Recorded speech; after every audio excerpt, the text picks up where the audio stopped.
Hello everyone, welcome to English lens. आज हम देखने वाले हैं class 12th the third level, जिसके ऑथर हैं जैक फिनी। इस चैप्टर के जो मेन कैरेक्टर है वो है चार्ली। जो चार्ली हैं वो इस स्टोरी को नरेट भी कर रहे हैं।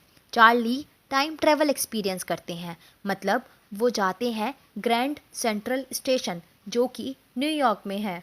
जो ग्रैंड सेंट्रल स्टेशन है वो पूरे वर्ल्ड का सबसे बड़ा स्टेशन है, लेकिन उसकी सिर्फ 2 ही लेवल हैं। यहाँ पे लेवल से मतलब जो फ्लोर्स होते हैं, मतलब कि ground floor, first floor, second floor. लेकिन जो चार्ली है वो बताता है कि नहीं, ग्रैंड सेंट्रल स्टेशन का थर्ड लेवल भी है, क्योंकि वो वहाँ पर जा चुके हैं। इस चैप्टर के स्टार्टिंग में हमें बताते हैं कि जो प्रेसिडेंट्स हैं न्यूयॉर्क सेंटर के, न्यूयॉर्क के, न्यू हेवन के और हार्टफोल्ड रेल रोड्स के, अगर वो कसम भी खा लेंगे ना अपने टाइम टेबल्स की, तब भी वो यही कहेंगे कि यहाँ पर सिर्फ 2 हैं। लेकिन मैं कहूँगा कि 3 है। यहाँ पे 2 और 3 से मतलब लेवल की ही बात हो रही है, जो कि ग्रैंड सेंट्रल स्टेशन पर है। वो बताते हैं कि अगर वो किसी को भी बोलेंगे कि वो थर्ड लेवल एक्सपीरियंस कर चुके हैं, तो वो चार्ली को पागल ही मानेगा। इसलिए वो बहुत ऑब्वियस स्टेप उठा चुके हैं, मतलब अपने साइकेट्रिस्ट फ्रेंड के पास जा चुके हैं। साइकेट्रिस्ट वो होते हैं जो कि मेंटल पीपल का ट्रीटमेंट करते हैं। चार्ली वहाँ पर बताता है कि मैं ग्रैंड सेंट्रल स्टेशन के थर्ड लेवल पर जा चुका हूँ। जो उनके साइकेट्रिस्ट फ्रेंड हैं वो बताते हैं कि ये एक वॉकिंग ड्रीम विश फुलफिलमेंट है, मतलब कि दिन का सपना सच होना। शायद चार्ली तुमको सोच रहे थे, जो तुम सोच रहे थे वही तुमने एक्सपीरियंस किया, ऐसा हो ही नहीं सकता। ऐसा भी हो सकता है कि शायद तुम अपनी लाइफ से अनहैप्पी हो। जिसे सुनकर जो चार्ली है उसकी वाइफ मैड हो जाती है, गुस्सा हो जाती है, क्योंकि उसे लगता है कि शायद चार्ली उसी की वजह से खुश नहीं है। लेकिन जो साइकेट्रिस्ट फ्रेंड है वो समझाता है कि ये जो मॉडर्न वर्ल्ड है ये भरा हुआ है इनसिक्योरिटी से, फियर से, वॉर से, वरी से, और हर कोई भागना चाहता है इससे। शायद तुम भी भागना ही चाहते थे, इसलिए तुम ग्रैंड सेंट्रल स्टेशन के थर्ड लेवल पर गए। वहाँ पर जितने भी लोग थे और जो भी रीजन आ रहे थे वो इसी चीज को इंडिकेट कर रहे थे कि चार्ली शायद सच में जाना चाहता था। जैसे कि चार्ली की एक हैबिट है स्टैम्प कलेक्शन की हैबिट, वो भी यही बता रही थी कि जो चार्ली है वो जाना चाहता था, टेम्परेली रिफ्यूज लेना चाहता था, रियलिटी से भागना चाहता था। लेकिन जो चार्ली है वो इसके आंसर में बोलता है कि ये जो मेरी आदत है स्टैम्प कलेक्शन की, ये मेरे ग्रैंडफादर, मेरे दादाजी से मेरे अंदर आई है। और उस टाइम पर तो चीज़ें काफ़ी अच्छी थी, काफ़ी शांत थी। और ऐसा नहीं है सिर्फ हम दोनों में ही ये आदत है, प्रेसिडेंट रूजवेल्ट के अंदर भी ये आदत थी स्टैम्प कलेक्ट करने की। अब चार्ली हमें बताते हैं कि किस तरीके से उन्होंने ग्रैंड सेंट्रल स्टेशन के थर्ड लेवल का एक्सपीरियंस किया। वो बताते हैं कि एक रात वो बहुत ज़्यादा लेट हो चुके थे, समर की नाइट थी और वो बहुत ज़्यादा जल्दी में थे। वो चाहते थे कि अपने घर बहुत जल्दी पहुंच जाएं। यहाँ पर अपटाउन का मतलब है टाउन का वो एरिया जो कि मेन एरिया से बहुत अलग है, मतलब जो चार्ली का घर है वो मेन एरिया से थोड़ा अलग है और वो थोड़ा दूर भी है। इसलिए वो डिसाइड करते हैं कि वो सबवे से जाएंगे। सबवे क्या होता है? Underground train. क्योंकि जो सबवे है वो बस से थोड़ा तेज चलता है। लेकिन उन्हें समझ नहीं आ रहा था कि ऐसा सिर्फ उन्हीं के साथ क्यों हुआ। वो तो एक ऑर्डिनरी गाय हैं जिनका नेम है चार्ली, 31 ईयर के हैं। उन्होंने टैन गार्बरडाइन सूट पहना हुआ था। यहाँ पे गार्बरडाइन सूट का मतलब है लायन के कलर का सूट। एक स्ट्रॉ हैट पहना हुआ था जिसमें फैंसी बैंड लगा हुआ था। वहाँ पर काफी सारे लोग जा रहे थे और हर कोई चार्ली जैसा ही दिख रहा था। चार्ली यहाँ पे बताते हैं कि वो कहीं से भी भागने का ट्राई नहीं कर रहे थे, वो सिर्फ अपने घर जाना चाहते थे, अपनी वाइफ के पास जाना चाहते थे। यहाँ पर वाइफ का नाम बताया गया है लुइजा, इसलिए वो ग्रैंड सेंट्रल स्टेशन जाते हैं फ्रॉम वेंडरबिल्ट एवेन्यू। यहाँ पे वेंडरबिल्ट एवेन्यू स्ट्रीट का नेम है। वहाँ पे वो कुछ स्टेप्स लेते हैं और ग्रैंड सेंट्रल स्टेशन के अंदर आ जाते हैं। ग्रैंड सेंट्रल स्टेशन के फर्स्ट लेवल पर 20th सेंचुरी जैसी कुछ ट्रेन्स मिलती हैं, लेकिन वो सेकंड लेवल जाते हैं क्योंकि उन्हें सब अर्बन ट्रेन्स चाहिए थी। सब अर्बन ट्रेन मतलब जो थोड़ा दूर जाती हैं, क्योंकि उनका घर अपटाउन था। इसलिए वो एक आर्च डोरवे, मतलब जो थोड़ा झुका हुआ डोरवे होता है, वहां से जाते हैं ताकि वो सब वे में पहुंच सके। लेकिन वहां पर वो खो जाते हैं। चार्ली ग्रैंड सेंट्रल स्टेशन में कम से कम 100 टाइम्स आए हैं, लेकिन हर बार वो कहीं ना कहीं नई जगह निकल जाते हैं। एक बार वो बताते हैं कि वो एक टनल में चले जाते हैं जो कि 1 माइल लॉन्ग, मतलब 1 किलोमीटर से भी ज्यादा लंबी थी। और उसके बाद वो निकलते हैं रोजवेल्ट होटल में। एक बार वो ऑफिस बिल्डिंग में निकलते हैं 46 स्ट्रीट में, जो कि 3 ब्लॉक्स अवे है। चार्ली बताते हैं कि कई बार उन्हें ऐसा लगता है कि जो ग्रैंड सेंट्रल स्टेशन है वो इस तरह से बढ़ता जा रहा है जैसे ट्री की रूट्स। और ऐसे कई सारे रास्ते होंगे जो किसी को भी नहीं पता होंगे, जो कि टाइम्स स्क्वायर या फिर सेंट्रल पार्क में निकल रहे होंगे। और शायद ऐसे कई लोगों के लिए ग्रैंड सेंट्रल स्टेशन एक रास्ता हो एग्जिट करने का, एस्केप करने का, मतलब बचने का रास्ता हो। फिर वो बताते हैं कि जिस कॉरिडोर में वो चल रहे थे वो थोड़ा लेफ़्ट लेते हैं वहाँ से, वो थोड़ा झुका हुआ था और उसके बाद उन्हें समझ आ जाता है कि वो शायद गलत जगह आ चुके हैं, लेकिन फिर भी वो चल ही रहे थे।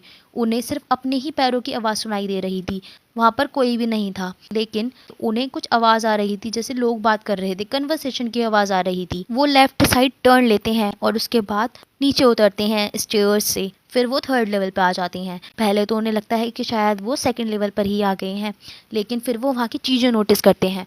वो नोटिस करते हैं कि वहाँ पर जो रूम हैं वो छोटे हैं, टिकट विंडोज़ बहुत कम हैं और ट्रेन गेट्स भी बहुत कम हैं। जो इन्फॉर्मेशन बूथ है वो सेंटर पर है और वो वुड से बना हुआ है, ऐसा लग रहा है कि वो बहुत ज़्यादा पुराना हो।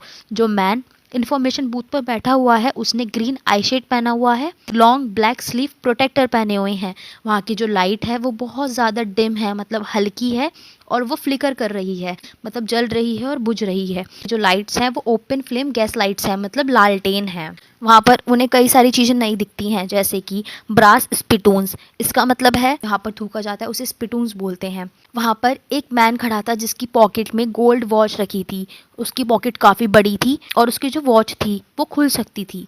उस मैन ने डर्बी हैट पहना हुआ था, 4 बटन सूट पहना हुआ था। टाइनी रेपल्स का मतलब है जो उसकी कॉलर थी वो बहुत ज़्यादा छोटी थी और उसकी जो मूछें थी वो बहुत बड़ी सी हैंडल बार मूछें थी। फिर वो अपने आसपास नोटिस करते हैं हर कोई, उनकी अपीयरेंस इस तरीके से थी जैसे कि 1890s के लोगों की होती थी। वहाँ पर इतने सारे लोग थे और सबकी अलग अलग तरह से बियर्ड थी। उन्होंने अपनी लाइफ में कभी भी इतने तरीके की बियर्ड देखी ही नहीं थी। एक वुमेन जो कि ट्रेन गेट से बाहर आती है उसने ड्रेस पहनी हुई थी, उसकी स्लीव्स ऐसे थी जैसे कि मटन के लेग्स। उसकी जो स्कर्ट थी वो उसके शूज से ऊपर आ रही थी। उसके बाद वो ट्रैक्स की तरफ जाते हैं, एक लोकोमोटिव देखते हैं। लोकोमोटिव मतलब एक इंजन की तरफ देखते हैं। वो एक छोटा कुरियर एंड आइव्स लोकोमोटिव था। यहाँ पर कुरियर एंड आइव्स एक कंपनी का नेम है जिसकी फनल शेप्ड स्टैक थी। और उसके बाद ये समझ जाते हैं कि कुछ ना कुछ तो गड़बड़ है, क्योंकि ये जो लोकोमोटिव था ये बंद हो चुका था। इसलिए वो न्यूज़ बॉय के पास जाते हैं और उसके हाथ में पेपर्स को देखते हैं। उस पेपर में लिखा हुआ था द वर्ल्ड। ये जो वर्ल्ड है ये काफ़ी सालों से पब्लिश ही नहीं हुआ है और उस पेपर पे प्रेसिडेंट क्लीवलैंड के बारे में लिखा हुआ था। वो जब डेट की तरफ देखते हैं तो उसमें लिखा हुआ था जून 11, 1894। वो टिकट विंडो की तरफ जाते हैं और वो चाहते हैं कि वहाँ से कुछ टिकट खरीद लें ताकि वो और उनकी वाइफ यूएस में जा सकें, जहाँ पर भी वो जाना चाहते थे। वो चाहते थे उस टिकट काउंटर से वो गेल्सबर्ग की टिकट ले लें, क्योंकि जो गेल्सबर्ग है वो काफ़ी अच्छा है। क्या आप कभी वहाँ गए हैं? वहाँ के जो घर हैं वो बहुत बड़े बड़े हैं, लॉन्स बहुत बड़े हैं, बहुत बड़े बड़े वहाँ पे ट्रीज हैं और इतने बड़े हैं कि उनकी जो ब्रांचेस हैं वो घरों के ऊपर मिल जाती है। समर इवनिंग बहुत बड़ी होती है, जो लोग हैं वो अपने लॉन में बैठ जाते हैं। जो मैन है वो सिगरेट पीते हैं और जो वुमेन है वो हवा कर रही होती हैं पाम लीव्स से। फायर फ्लाइज होते हैं हर जगह जुगनू होते हैं और बहुत ज़्यादा पीसफुल वो वर्ल्ड होता है। 1894 से वर्ल्ड वॉर फर्स्ट और वर्ल्ड वॉर सेकेंड 40 साल दूर है, इसलिए वहाँ पर वो 2 टिकट खरीदना चाहते थे।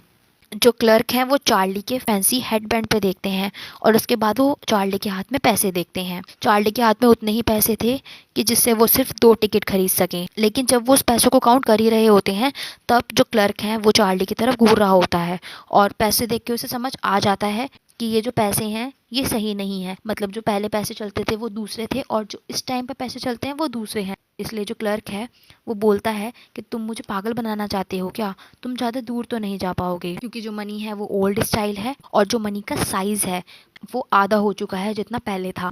मतलब 1894 में जो साइज़ था करेंसी का अब वो आधा हो चुका है। चार्ली बोलता है कि मैं वहाँ से निकल जाता हूँ, क्योंकि जो जेल है वो अब के टाइम पर भी और 1894 के टाइम पर भी ज़्यादा अच्छी तो होगी नहीं। इसलिए जो चार्ली है वो जिस रास्ते से आया होता है उसी रास्ते चला जाता है। नेक्स्ट डे वो बैंक से $300 करेंसी एक्सचेंज करवा लेता है। पुरानी करेंसी में $300 को चेंज करवा लेता है और ये बात वो अपने साइकेट्रिस्ट फ्रेंड को नहीं बताता, क्योंकि जो साइकेट्रिस्ट फ्रेंड है वो तो श्योर हो जाता है कि ये पक्का पागल हो चुका है। हम ओल्ड मनी किसी भी कॉइन डीलर से फाइंड कर सकते हैं, लेकिन हमें प्रीमियम मतलब एक्स्ट्रा पैसे उसके लिए पे करने पड़ते हैं। जो चार्ली हैं उन्हें $300 देने पर $200 ही मिले, मतलब जो $100 है उन्हें वो एज अ प्रीमियम पे करने पड़े। लेकिन वो बोलते हैं 1894 में जो एक्स थे वो 13 सेंट्स के थे, मतलब $1 में 100 सेंट्स होते हैं। 13 सेंट्स में उन्हें 12 एग्स मिल सकते हैं। लेकिन जो चार्ली हैं वो बताते हैं कि उसके बाद उन्हें वो कॉरिडोर कहीं भी मिला ही नहीं। उन्होंने बहुत ट्राई किया।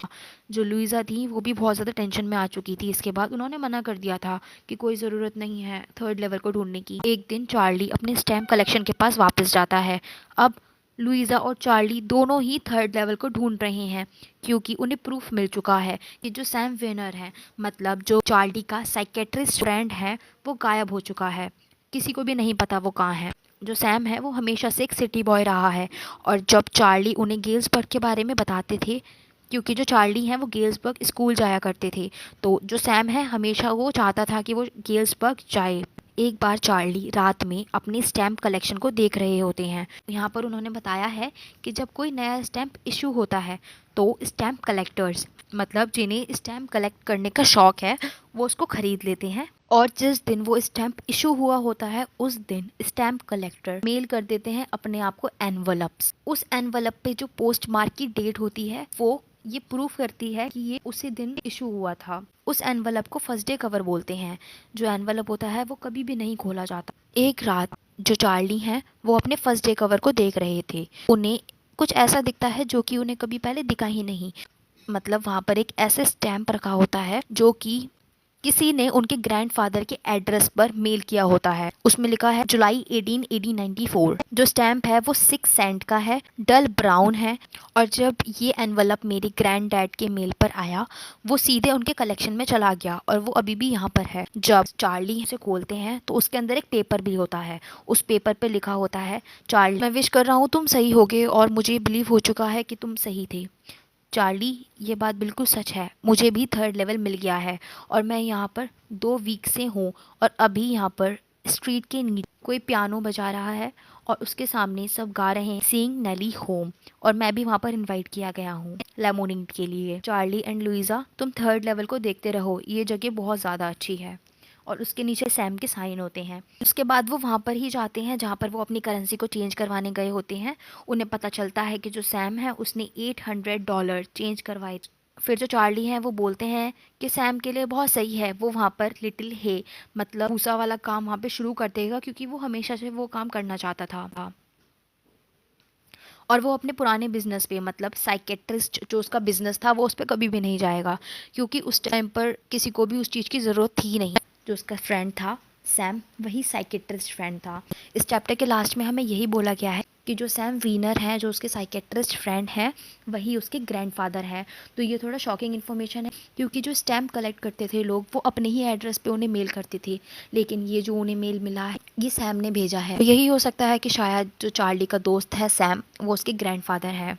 सो यहाँ पर ये चैप्टर ख़त्म हो जाता है।